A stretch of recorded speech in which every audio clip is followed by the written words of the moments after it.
Hi అండి, అందరు బాగున్నారా? ఇంతకుముందు సరికొత్త వంటకంతో మీ ముందు వస్తానని చెప్పానండి. మా ఫ్రెండ్స్ చాలామంది మైసూర్లో కానీ, ఆంధ్రాలో కానీ, అబుదాబి నుంచి ఒక ఫ్రెండ్ అంకుల్ మీరు ఇది చేయండి స్పెషల్ వంటకం రొయ్యలు అని చెప్పేసి అన్నారు. సో యాక్చువల్గా నేను సరికొత్త వంటతో వస్తానని చెప్పాను, మీకు చేసి చూపిస్తానండి. ఇది మీరు కూడా ఇలాగే చేసుకుని తినండి, చాలా బాగుంటుంది, మంచి టేస్ట్.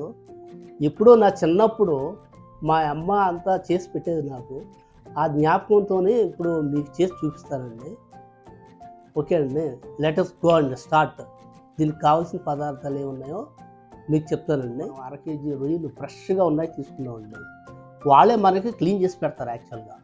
సో యాక్చువల్గా కొంచెం ఏంటంటే ఇంటి దగ్గరకు వచ్చిన తర్వాత కూడా మనం క్లీన్ చేసుకోవాలి. దాంట్లో వెన్ను పూస ఉంటుందండి, దాన్ని ఇలా చెంచాతో పెట్టి కొంచెం పైకి లేపితే ఒక దారంలాగా వస్తుంది, అది తీసేయాలండి. లేదంటే ఇది తీయకపోతే స్టమక్ అప్సెట్ అవుద్ది మనకి. అందుకని చాలామందికి తెలియదండి ఇది ఇలా చేసుకుంటాం పద్ధతి. కొంచెం రిస్క్గా ఉంటుంది, అయినా కానీ చాలా టేస్టీగా ఉంటుందండి మీకు. దీనికి కావాల్సిన పదార్థాలు ఇదిగోండి, 1/2 కేజీ రొయ్యలండి, ఇలా క్లీన్ చేసి పెట్టుకున్నాం. సో నెక్స్ట్ దీనికి కావాల్సిన పదార్థాలు: ఉల్లిపాయలు ఒక 3 ఉల్లిపాయలు, ఒక 4 పచ్చిమిరపకాయలు, ఒక 3 టమాటా అండి. నెక్స్ట్ సాల్టు, కారం, పసుపు, ధనియాల పొడి, మసాలా పొడి, 1 కప్పు పచ్చిశనగపప్పు పప్పుని మనం నానబెట్టుకోవాలి. ఓకేనా. కొత్తిమీర సరిపడంత. ఇప్పుడు మనం స్టవ్ వెలిగించుకున్నామండి. ఇప్పుడు ఆయిల్ కూడా కాగిందండి. ఇప్పుడు మనకి ఏంటంటే దీనికి ఫస్ట్ మనం ఉల్లిపాయలు వేసుకోవాలండి. దాన్ని గోల్డెన్ బ్రౌన్ కలర్ వచ్చే వరకు మనం వేయించుకోవాలి. పచ్చిమిరపకాయ ఇదిగోండి, ఉల్లిపాయలు వేస్తున్నాం. అప్పుడు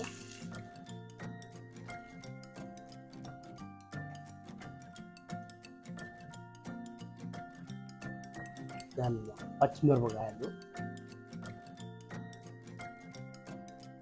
యాక్చువల్గా గోల్డ్ కలర్ వచ్చే వరకు మనం వేయించుకోవాలి. దీన్ని ఇలా మాడకన్నా చూసుకోవాలండి. కానీ పసుపు కూడా వేసుకోవాలి, సాల్టు, పసుపు వేసుకోవాలి.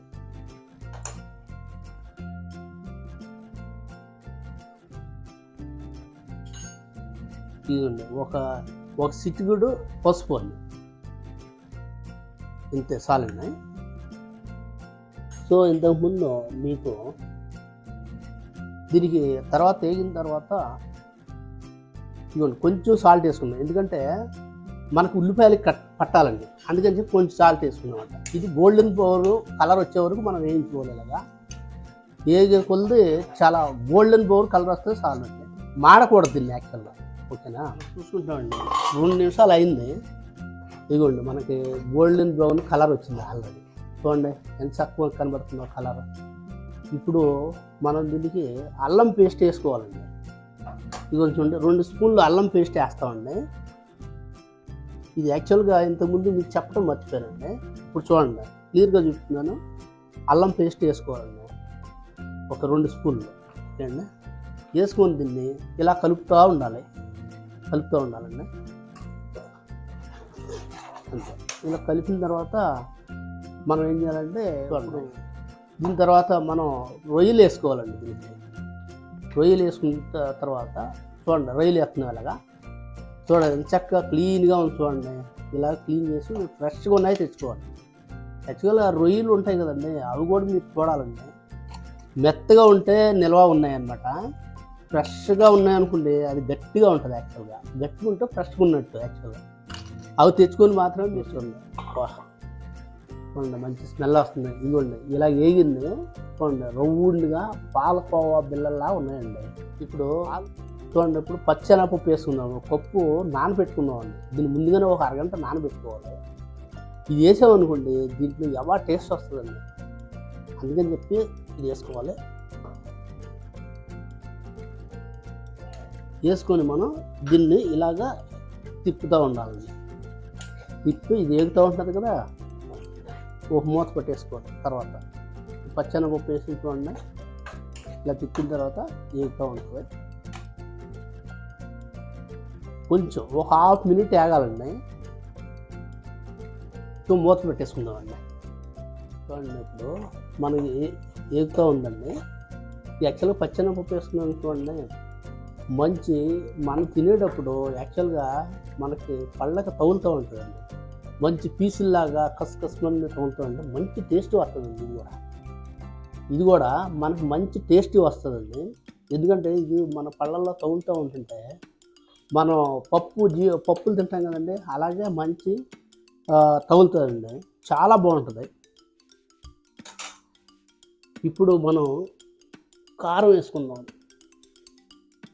చూడండి, ఒక టేబుల్ స్పూను, యాక్చువల్గా 2 వేసుకుని చిన్నవి కాబట్టి ఒక 3 స్పూన్లు వేస్తానండి, చిన్నవి. యాక్చువల్గా ఇది మీకు తగినంత మీరు ఉప్పు కారం తగినంత వేసుకోవాలండి. కొన్ని కారం వేసిన కండి ఉప్పు కూడా వేస్తున్నానండి. ఇది ఒక జస్ట్ మీరు చూసుకోవాలండి. ఉప్పు కూడా ఎక్కువ అయితే టేస్ట్ పోతుంది. మీరు తగినంత సాల్ట్ కూడా వేసుకోవాలన్నమాట. వేసుకొని దీన్ని ఇప్పుడు ఇది ఇలా తిప్పుతూ ఉండాలండి. మనం తిప్పి ఇలా మిక్స్ అవుతుంది చూడండి. ఇలా తిప్పుతూ ఉండే మంచి కలర్ వస్తుంది, రెడ్ కలర్ వస్తుంది. మీరు టేస్ట్ చూసుకుంటే మీకు తగినంత టేస్ట్కి తగ్గట్టు సాల్ట్ వేసుకోవాలి. కారం అంతేనండి, మీకు తగినంత కారం మీరు ఎంత తింటే అంత. యాక్చువల్ నాన్ వెజ్లో కారం వేస్తారు. యాక్చువల్గా కారం ఉంటేనే మంచి టేస్ట్ ఉంటుంది. చూడండి ఇప్పుడు మూత పెట్టేద్దామండి, ఉడకనిద్దామండి. చూడండి టమాటా వేసేస్తాం అన్నమాట. టమాటా వేసి కొంచెం మిక్స్ చేసుకొని మళ్ళీ మూత పెట్టుకోవాలండి.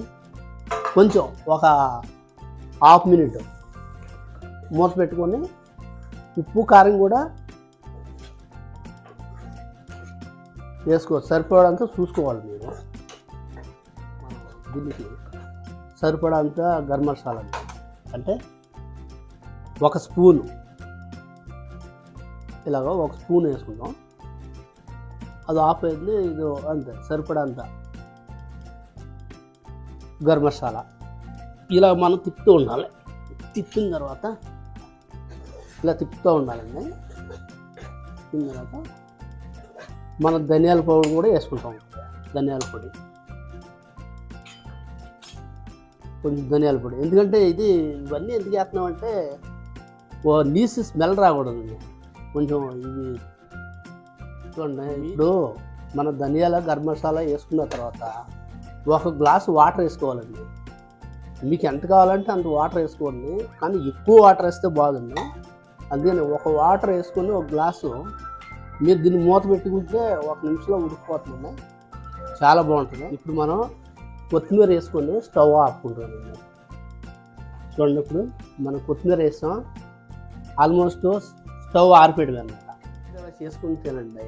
లైక్ చేయండి, షేర్ చేయండి, సబ్స్క్రైబ్ చేయండి. మళ్ళీ మీ ముందు సరికొత్త వంటకాలతో వస్తానండి. అంతవరకు బాయ్ అండి.